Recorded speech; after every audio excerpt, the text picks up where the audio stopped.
Assalamualaikum warahmatullahi wabarakatuh. My name is Syafrizal.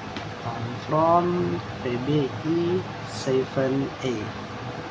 And in here, I will explain the first concept of communication.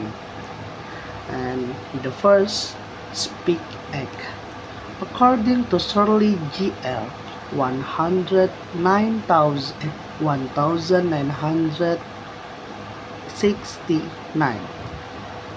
speak act are action performed through speech. This concept was introduced by philosopher G. L. Austin and further developed by John Shirley. Speak act can be defined into three main categories. Locutionary act is the spoken utterance or literal meaning. Illocutionary act is the intent action of the speaker, or such as requesting, offering, or threatening. And the last, perlocutionary act, the effect the utterance has on the listener.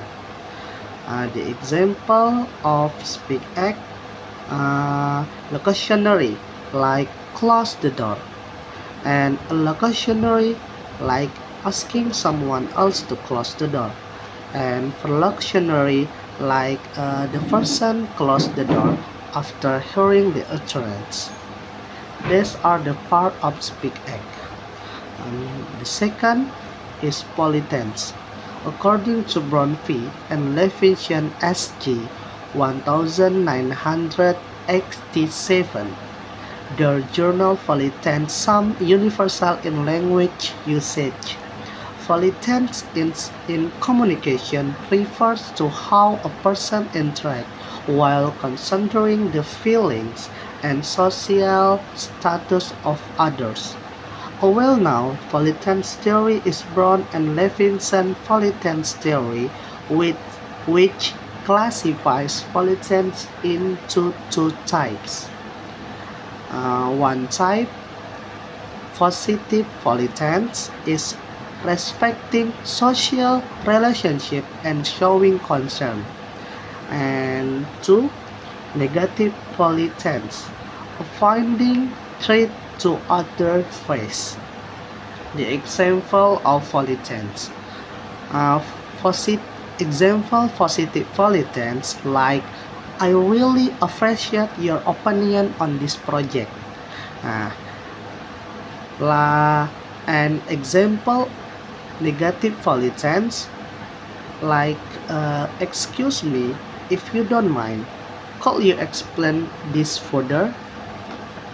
Okay, that's an explanation and example of polytense.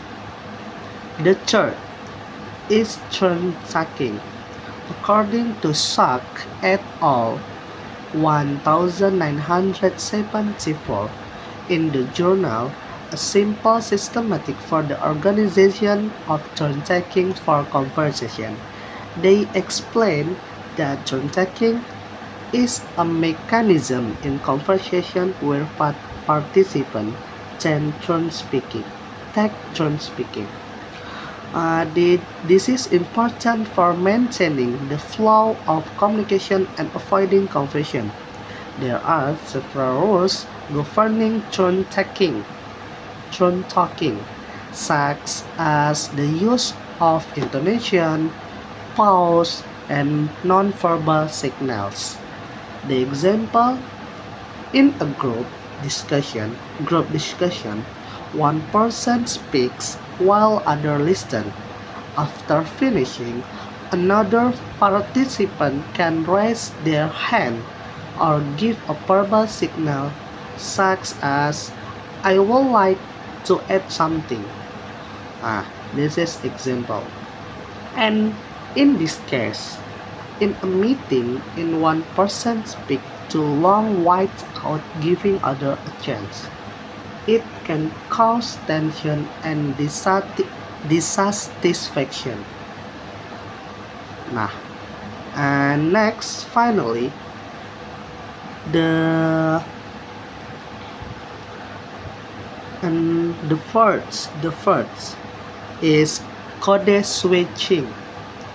According to Gompers 1982 in the journal Discourse Strategy, code switching is the shift between two or more language or language varieties within a single conversation or situation.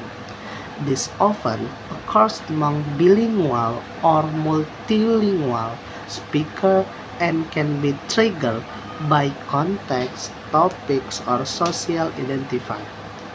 The example, an Indonesian speaker speaking English, like I went to the mall yesterday to buy clothes. And this case, in a linguistically diverse community such as Jakarta, a teenager might switch from Indonesia to English when speaking with their friend, depending on who they are talking to. Okay, this is the end of my speech. I hope we can take the lesson from what I delivered today. Thank you for your attention. Wassalamualaikum warahmatullahi wabarakatuh.